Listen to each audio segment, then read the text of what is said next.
Hello students, आज मैं आपको यूक्लिड्स डिवीज़न लेमा इसके बारे में बताऊंगा। और ये डिवीज़न से रिलेटेड बहुत इंपॉर्टेंट कंसेप्ट है। 10th क्लास में भी है, उससे नीचे भी होगा, हम यूज़ करते रहे हैं। ठीक है, नाउ इट्स टाइम कि हम उसको फाइनली ख़त्म करें, कन्फ्यूज़न से बाहर निकले। कन्फ्यूज़न पढ़ाई को लंबा ढो नहीं सकता।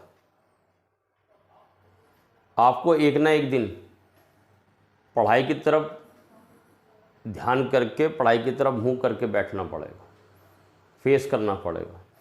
जो कुछ भी आपने पढ़ा है डे 1 से लेके अभी तक, आप उसको रिकलेक्ट कीजिए, उसको रिकॉल कीजिए, उसको रिमाइंड कीजिए। ज़रूरत है समय की। अगर आप लोगों ने ऐसे पढ़ते पढ़ते आगे चले गए तो पता लगा पीछे जो पढ़ा था वो कुछ भी क्लियर नहीं है। तो दिस इज़ राइट टाइम। जब आप 10th 11th 12th में आ जाते हैं तो आपके पास सही टाइम यही होता है कि जो भी आपने बचपन से जाने अनजाने कुछ पढ़ा, कुछ छोड़ दिया, कुछ इंपॉर्टेंट कंसेप्ट पढ़े, कई छोड़ दिए, तो अब आपके पास समय है कि आप सब चीज़ों को एक बार उसका रिवीजन करें और आप एक कॉम्पिटिटिव एग्ज़ाम के लिए तैयार हो पाएँ। ठीक है, क्योंकि कॉम्पिटिटिव एग्ज़ाम कुछ भी नहीं है, वही है जो आपने पढ़ा है, उसी को वो थोड़ा सा और टफ करके आपके सामने रखते हैं। लेकिन आपने जो पढ़ा है और वो आपके पास आज है नहीं, और आप सिस्टम से, पूरे सिस्टम से होते हुए बाहर आ गए। आपने एक स्कूलिंग पूरी कर ली है, कॉलेज में एंटर करके वहाँ से ही बाहर आ गए और आपने ध्यान नहीं दिया सिस्टम से आगे, बस सिस्टम से आए, सिस्टम से बाहर निकल गए, तो आपके पल्ले कुछ नहीं है। ठीक है, रिकॉल कीजिए, याद कीजिए, तब आपकी वैल्यू बनेगी, आप कॉम्पिटिटिव एग्ज़ाम के लिए तैयार हो पाएंगे। नाउ यू सी यूक्लिड्स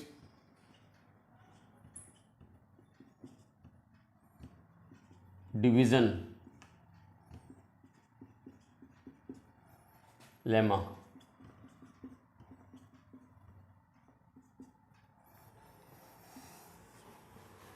अब इसको समझिए आप। मान लीजिए कोई नंबर है a और मैं इसको b से डिवाइड करता हूँ और b का टेबल q तक पढ़ता हूँ, तो या तो a के बराबर आता है या a से कम आता है।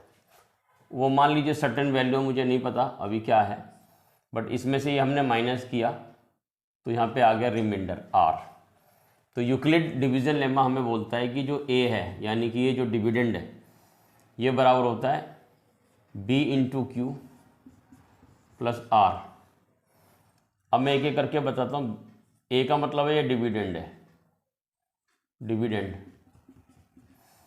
और ये है डिवाइज़र,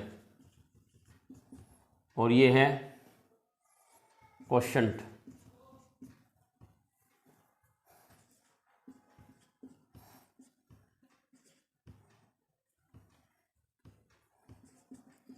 ये क्वोशंट है।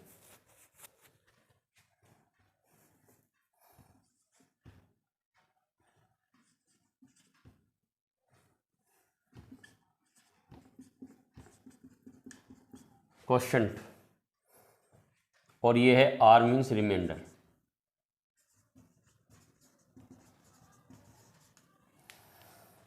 डिविडेंड यानी कि ये जिसको हम डिवाइड कर रहे हैं, डिवाइज़र हम जिससे डिवाइड कर रहे हैं, और क्यू का मतलब है क्वोशंट, जो डिवाइड करने के बाद जो यहाँ वैल्यू आई, यानी कि वी का टेबल हमने जहाँ तक पढ़ा वही, और उसके बाद जो रिमाइंडर बचता है।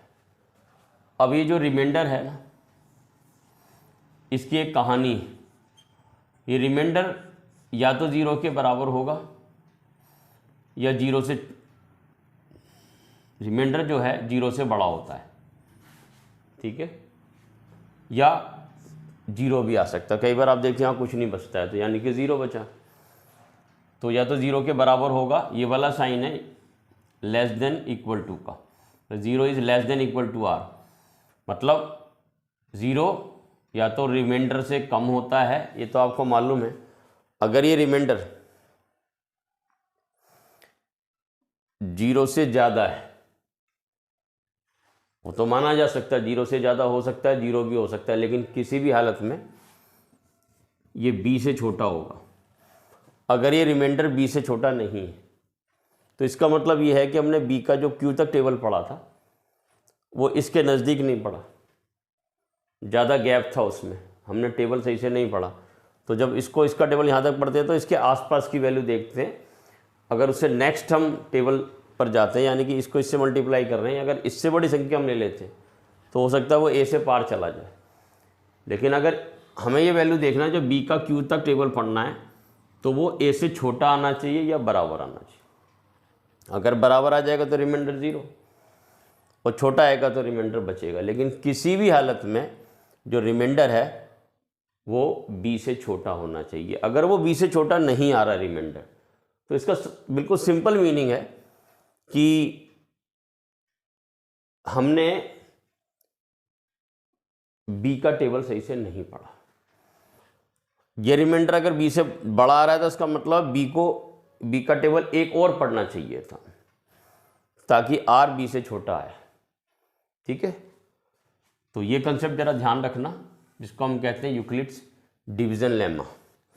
ठीक है, वो छोटी छोटी वीडियोस बनाकर मैं ये समझाना चाहता हूँ आपको कि हर कंसेप्ट बड़ा इंपॉर्टेंट है, बट जुट जाइए उसको क्लियर करने में, पढ़ाई इंटरेस्टिंग हो जाएगी।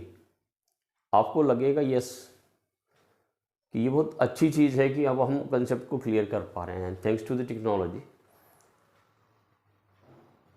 Thanks to the information technology, जिसने टीचर्स को बड़ा हेल्प किया है।